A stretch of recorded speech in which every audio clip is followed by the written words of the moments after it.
Okay, ladies and gentlemen of the Glasgow Stand, I promise you another fantastic act that I know it. The Loveless Man, he is one of my favourites. He's travelled all around the world. He's come a long way to entertain you, so we want to give him a massive, massive Glasgow welcome. Give him some clapping and cheering, Glasgow. It's go crazy for the wonderful Ro Campbell.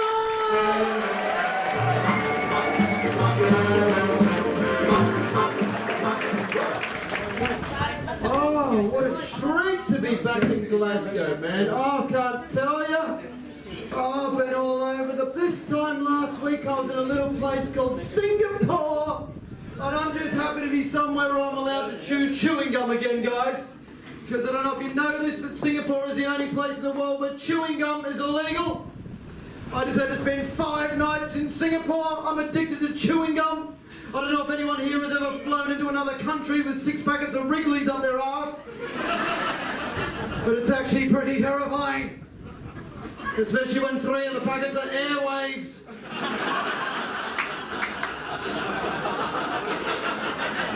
It's actually starting to burn a little bit by the time I got to Singapore. The other passengers on the plane thought the pilot was pressing a fresh air button. I was sitting there going, this is fantastic.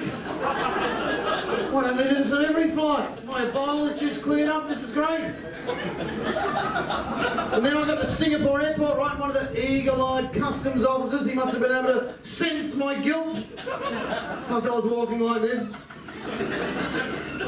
He stopped me, right, Southeast Asian customs guy stopping a white Australian male. Talk about fucking role reversal! God, I'm spewing, I don't have a dried pig's head in my suitcase. Oh, anyway, no, he didn't ask me about foodstuffs, he started asking me about chewing gum. I got so nervous, my arse started blowing bubbles. It's an absolute nightmare. Oh, so it's fantastic to be back here in Glasgow, one of my favourite cities in the world. Let's face it, Glasgow, you've got a reputation and you're not afraid to live up to it, are you? And I respect that. I respect that. This is the only city in the world I've ever seen somebody glass themselves. Fantastic. I saw a fight one night on Socky Hall Street between 2 guys. This guy was like, here, pal, you ain't gonna be glassing me, pal, eh? Well, fucking checkmate.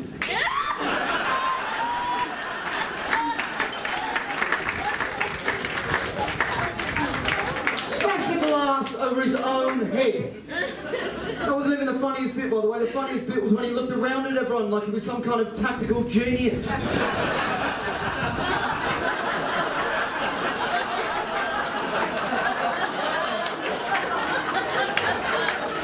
I was looking at that guy in utter disbelief. There's blood pissing out of his head. I'm thinking, wow, that guy really misunderstood the concept of the preemptive strike. Where I come from, you hit the other guy first.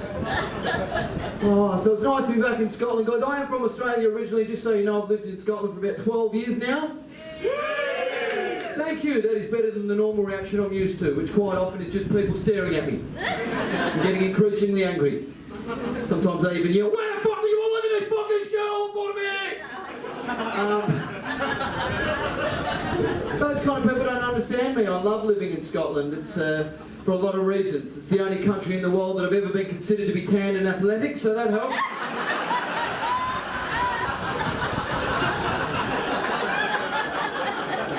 Oh, I got back from my trip the other day. My mate took me straight from the airport to the Barrowlands markets. If you're feeling a bit down about yourself, that's a good place to go. I'll tell you what, I was strutting around, there's all these weird little blue guys hovering around the corners, speaking their own weird language. Tobacco Viagra DVDs! Tobacco Viagra DVDs! These little roll your own cigarettes in their mouths, raging fucking erections. Oh, they've got this vaguely extraterrestrial look about them, those guys. It's like I felt like I just stepped off the set of Baywatch around those guys. Fantastic. One of them rode past me on a BMX, offered me a copy of Harry Potter 17. Then someone yelled "Paulus" and he took off into the sky. It was incredible.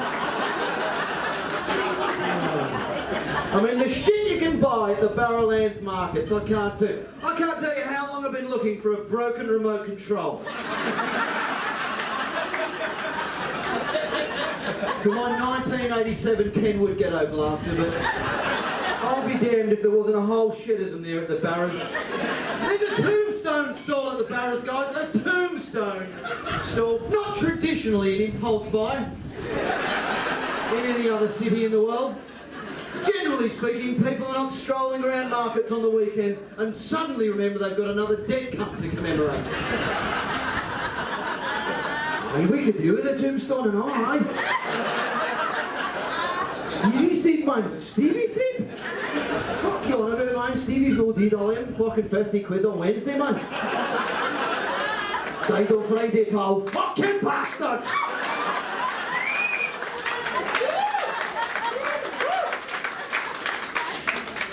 Get my fucking knockoff tombstone. Fucking chisel that cunt's name off it.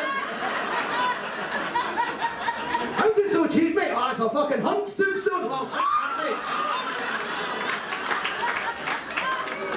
Oh, fuck, it was all going well till I said that, wasn't it? Oh my goodness. I've just got to say, guys, it's great to be here. So I was back in Australia for a couple of weeks there too, and it was the middle of the winter there, and I've got to say, it's great to be back in Scotland because I was missing the rain.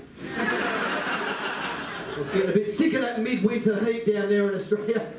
So it's great to come back to Scotland where your summers are fantastically different from winters, aren't they? It's like long shit days instead of short shit days. It's an extra 8 hours to appreciate that rain. Fucking absolutely fantastic, isn't it?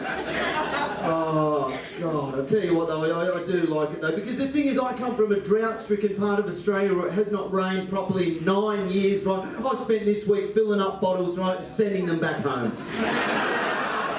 And we got this thing called level 5 water restrictions, right? You're not allowed to spend more than 2 minutes in the shower. 2 minutes, right? People lose their minds in Australia. They're like vigilantes. That's like Nazi Germany. They're watching you out the windows, right? If they see their neighbour washing their car, they go and burn their fucking house down. Right? And no one tries to put it out because they're like, don't waste the water, mate. We can't spare the water. Right, people are afraid to go to the toilet in Australia. They're like, we might need to drink that later, mate. Oh, it's absolutely insane, right? Oh, but so that's what I like about here. So you can just spend as long in the shower as you want in Scotland, can't you? No one gives a flying fuck. They encourage you to stay in there for longer. They go, mate, have another 10 minutes. Hopefully a village in Wales will reappear. Oh, I have to say though, I've been here for a long time now, so I've got used to it. When I first got here, there was nothing more depressing to me as an Australian than the sight of the great old Scottish barbecue, or as we call it in Australia, an aluminium foil tray on the ground.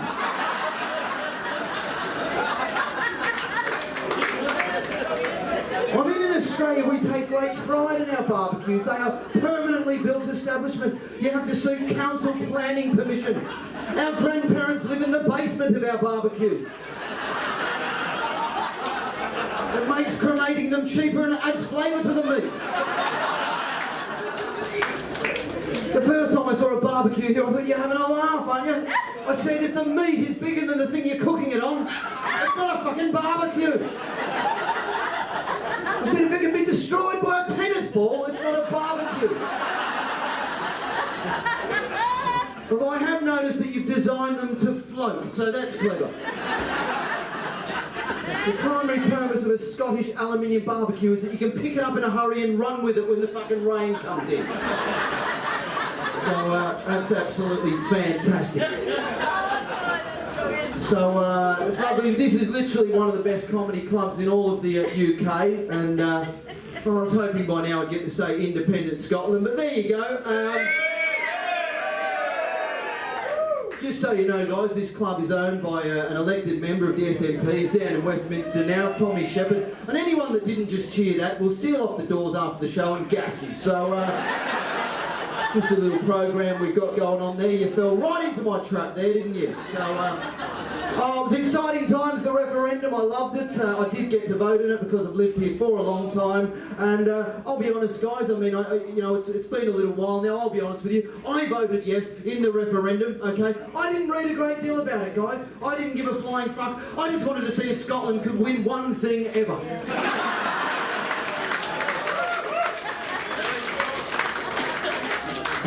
The answer to that was no.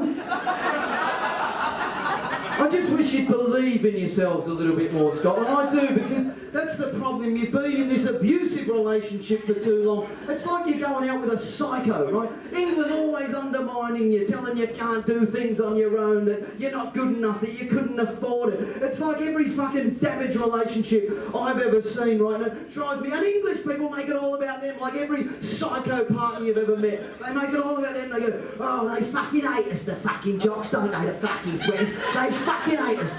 And they go, you know what, mate? They don't fucking hate you. They hate each other far more than they hate you.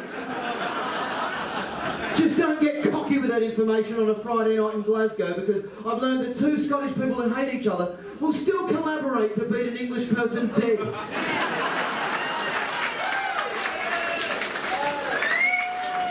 Before they go back to slashing each other's faces open over some centuries-old religious nonsense no one can remember the original meaning of.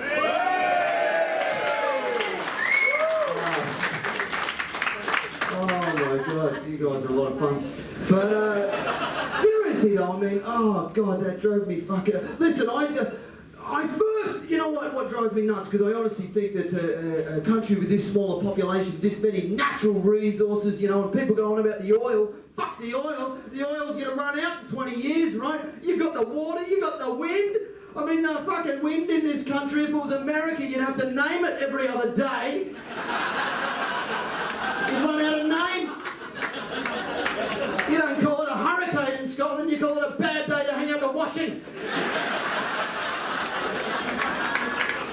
What a lot of people don't know is that 90% of all Scottish people's underwear ends up on a Norwegian's face. The leading cause of accidents over there in Scandinavia, they're riding along on their government-funded bicycles. A big pair of knickers, folks. Whoa! Some fucking Glasgow wifey's fucking... It's insane. Oh, another 20 years when the oil's run out, the Arabs will be begging you for a bit of wind, you know? Just give us a breeze, mate. You'll be riding around your little wind cars and shit. It's going to be awesome. Your little wind phones. Kings of the world, guys. You'll be kings of the fucking world then. You know? But you know, the first thing that ever illustrated to me the kind of Scottish mentality in the sense that I don't think you're as confident as you should be. I remember watching a football game in 1998 where Scotland played Brazil. Do you remember that? Right, everyone remembers that, right? But Scotland scored the first goal against Brazil, who were like the #1 seeded country in the World Cup. Now, I was in a pub full of Scottish people. The reaction surprised me, right? Because obviously some people cheered, but the guy next to me went, "Oh, that's us, fuck no, mate!"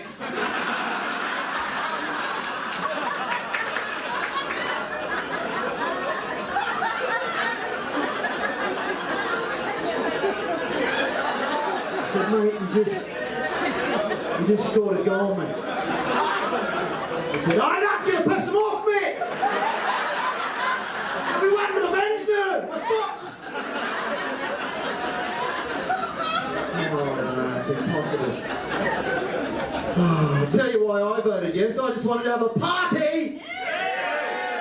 Exactly, well that fucking fizzled out, didn't it? Oh, see, I don't remember anyone ever celebrating staying in a relationship. I mean, if your relationship gets to the point where you need crisis talks and you decide to stay together, it's kind of a bit of a fucking bummer, isn't it? It's a bit like the 19th of September was. Right? But if you decide to go your separate ways from an abusive relationship, well, it's fucking 3 months of Jaeger bombs and dancing with your mates on the woo. Sometimes I feel like, oh my hands up in the air. That's what I voted yes for, just some good times. That, and I was hoping for a bit of civil unrest, I'm not going to lie. I've always dreamed of being somewhere that was getting the fuck looted out of it. I'll tell you what, if there was ever a city I wanted to see get trashed, it was Edinburgh. How good would that have been to see Edinburgh go to fucking chaos? The Royal Mile, it would have been like Braveheart meets The Simpsons. You had madness, people running up and down the Royal Mile, wrapped in tartan blankets, wielding claymores, wearing like suits of armour. Smashing windows in to steal exotic fudge. Freedom fudge. No, we know the musical French mayonnaise, well fucking right. Oh, that would have been fucking unreal. Not that I just wanted to see civil unrest break out in the big cities. Mind you, I think a little bit did break out here in Glasgow, but it was a Friday night and they hadn't had an Old Firm game for 3 years, so that was to be expected, wasn't it? Oh, just a bit of good old-fashioned throwing bricks at people waving Union Jacks just for old time's sake. Okay, a bit too close to the bone, that one. I'll tell you what though, there was a part of me that I just wanted to see Scotland erupt, just a bloodless revolution, but people just going nuts everywhere, places you never even dreamed of. I wanted to turn my TV on that weekend after the referendum, and I just wanted to see some guy reporting from somewhere you never even dreamed of unrest happening. Somewhere like the Outer Hebrides, right? Just some little guy reporting going, "It is absolute chaos out here on the Isle of Lewis. They're setting fire to the hay bales.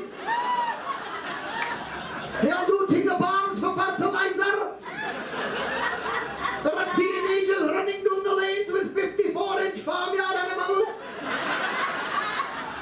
Police are absolutely powerless to do anything as it's a Sunday, the Lord's Day."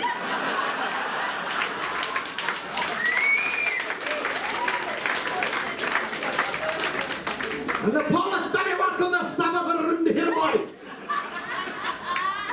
Oh, they love the Sabbath up there in the island. Have we got any island folk in? Yeah! Oh, cool. Whereabouts are you from? Isle of Bute. That fucking sounds like it's beautiful. Sounds like the Isle of Bute. I think I've been over there. Is that like Rothser and all that kind of shit? Oh, fantastic. Oh, God. I don't have time, but I met a guy there once who told me that he got chlamydia from a seagull shitting in his eye, and I said, mate...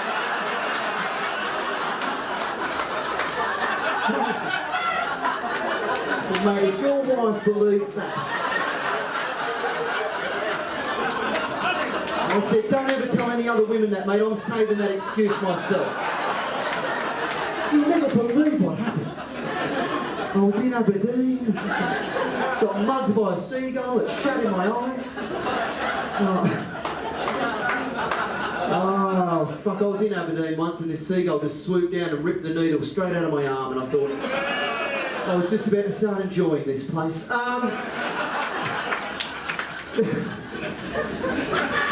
Just quickly, guys, before I go, like I met a Scottish girl about 12 years ago in Australia, and I agreed to move to where she was from here in Scotland. I wasn't really paying attention when she told me where she was from, because it turned out she was from the Shetland Islands. I know, tell me about it, guys. I honestly thought, I was just like, yeah, whatever, I thought that was a made-up place, right? I was like, yeah, sure, I grew up with the Tooth Fairy, fantastic, right? I mean, the only time I'd ever seen the Shetland Islands on a map was on the weather section of the BBC News, right? And it turns out the Shetland Islands are not actually in that convenient little box. Actually fucking miles away. No one told me how many hours it would be on a boat to get to the Shetland Islands. No one ever has any idea. How many hours do you think it was on a boat to get to the Shetland Islands, right, from the main ferry terminal? I'll save you time because you didn't realise it was maritime trivia night, right? 12 to 14 hours, madam. 12 to 14 hours, and it is officially the roughest ferry crossing in the world. And I know that because they tell you every single time you board that boat in a very sadistic Scottish fashion. They go, "Welcome to the roughest ferry crossing in the world."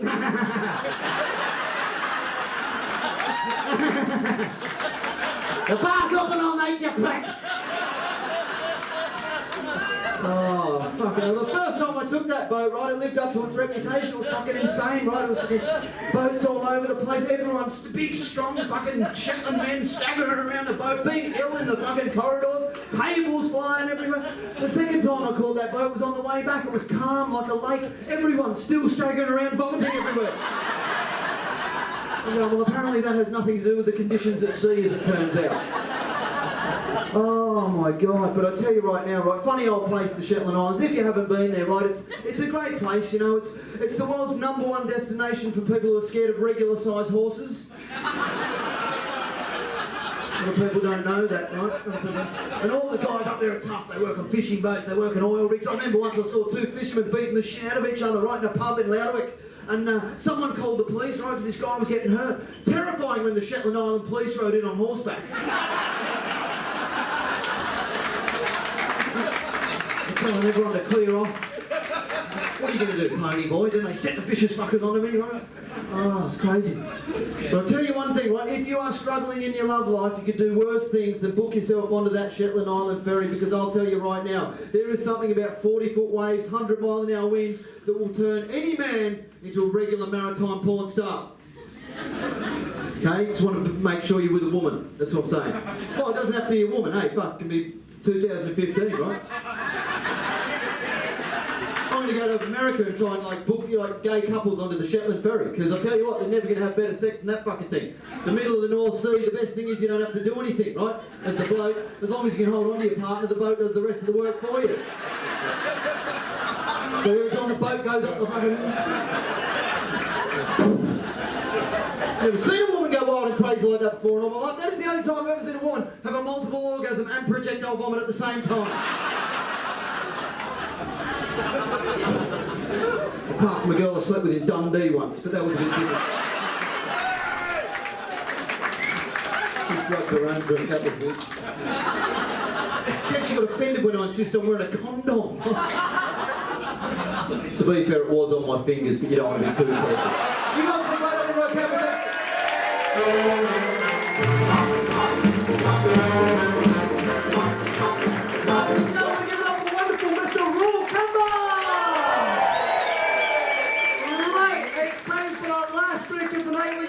One of these cards spelled and handed by, stand a chance of winning today's star prize!